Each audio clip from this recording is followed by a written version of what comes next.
Hello! Nandito kami sa Lamchu Resort. Kasi sa baba na yung mga ano, pag mag high tide na, yung mga puno ng ano sa pangalan yan, yung mga puno ng kahoy-kahoy na yan, yung what is this? Nalimutan ko ang pangalan ng mga kahoy. Ano yan? Pwede siyang liguan sa baba, tapos pwede rin standby yan. Kaya doon itong Lamchu Resort. Kaya ang ganda, no? Para din siyang ano, para siyang pangalan niya. Para siyang kakaiba ba? Tingnan mo yan doon, ano doon. Nakakaiba talaga. Tingnan mo sa bundok, taas ka doon sa bundok, Ayan. At saka dito ako nakakita na lugar. Ang daming neem tree. Saudi kasi, dyan lang ako nakakita na maraming neem tree. Dito nandiyan ang dami, Ayun, neem tree. Ayan. Ito sa, ano ba ito? Pati Tagalog o Bisaya. Hindi ko alam yung kahoy na ito. Mangrove ito sa English eh. Hindi ko alam sa dakdak. Ay, dakdak ba ito? Padapdap siguro. Mamayang gabi daw, may mga ilaw daw, tumaganda daw. Kaya nag-overnight kami. Kaya, we will see. Kasi, bagong resort yun Bagong resort siya, Ano siya, parang ano lang, pero maganda naman ang area. Nakakaiba ba? Kakaiba siya. Ano? Tapos, alam mo guys, tingnan mo yun. Yung nakalagay doon, Yan.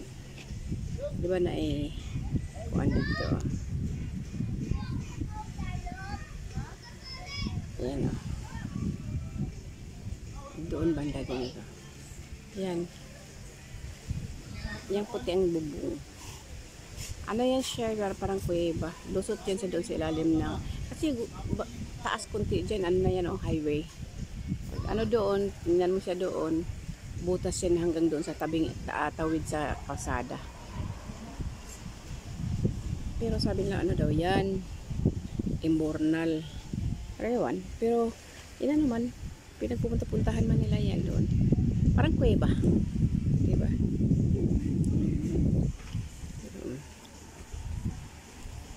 Kami walang balak sana na mag-overnight, kaso sayang hanggang alas 6 lang ang mag-overnight na lang kami. Diba? Ang dagat, mamaya daw pag high tide na hanggang doon yan, sa ano daw yan, dyan. Ngayon kasi wala pa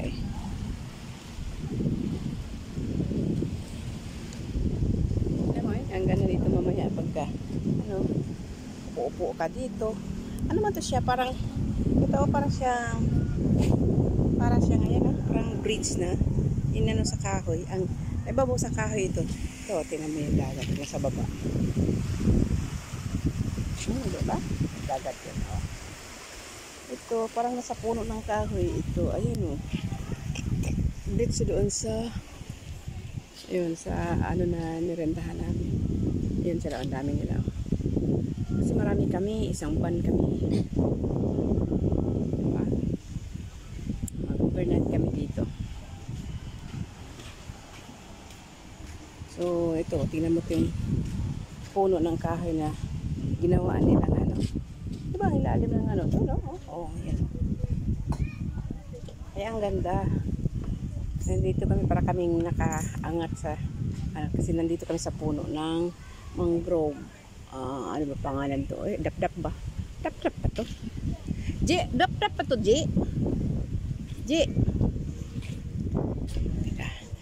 Ito mga anak ko, tingnan mo na itsura ko.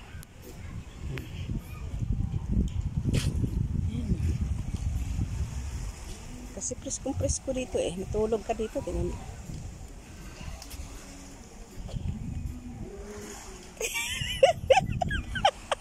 Nak, unsa na siyang kahoy, nak? Kani sa Bisaya. Kabalo po sa iyo na Tako na kayo, lumang kahoy, no? Ginawaan nila ng parang bahay-bahay. Nandito kami sa taas ng bahay-bahay. Ayan. Tapos baba din. Doon mamaligo mamaya pagka high tide na. Kasi, ang ganda-ganda dito pagka high tide na dyan, oh. Pili ka din sa baba, oh. Ayan, oh. So, mga bato-bato dyan sa baba. Ito lang ako sa taas ng mangrove.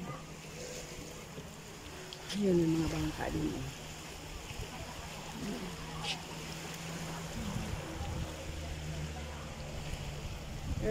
Ano dito eh, kung mamaya gabi, kasi ang mga punong kahoy puro may kuan eh, may ilaw dito, may ilaw, oh. Ayan ang mga ilaw, oh. Pagkadating doon, no, ibang kahoy doon, may mga puti-puti na yun, oh. Yun, oh. Nakabitin ilaw din yan, kasi siguro ang ganda pag gabi, kaya overnight kami. Ayan ang mga ilaw niya, oh. Tingnan mo, oh. Hanggang doon mga ilaw niya. So, ang ganda paggabi siguro. Diba? Ayan, oh, ang dami ilaw, oh. Ayan, oh. Yan, neem tree yan. Neem tree. Ayan. Guys, sa Saudi ang daming neem tree. Dito, meron din parang neem tree dito. Oh. Kaya, gulat din ako na meron din pala dito mga ano. Tingnan natin yung kuan. Sabi nila na para siyang cave. Dito sa unahan kunti. Okay. Tingnan mo yun doon. May isa pa siyang ano, nasa tuktok na ng kuan. Dire yung kuan. Yung sabi nila na kuweba. Ito, oh. Kita natin. Ano, oh. There's room check. Oy! Ay, oo. Ayun pala, guys. Oh. Ayun, oh. Ayan. Tingnan mo. Maliwanag nga, oh. Tatawid ng kalsada yan, eh. Para pala itong tulay. Ay, sorry. Para pala siyang tulay. Ayan, oh. Oh, ayan. Kaya para sabi nila parang kuweba. Sorry, guys. Kaso sinara ngayon, ewan ko lang kung bakit sinara. Siguro, ano yan. Kasi ito, malinis naman sila dito. May mga basurahan sila, oh. Ayan, oh, mga basurahan nila, oh. Diba? Cute. Cute siya. Kakaiba siya ng pagkarisyon. Ito, ang ibabaw niyang kasada yan. Diba? Okay, next video.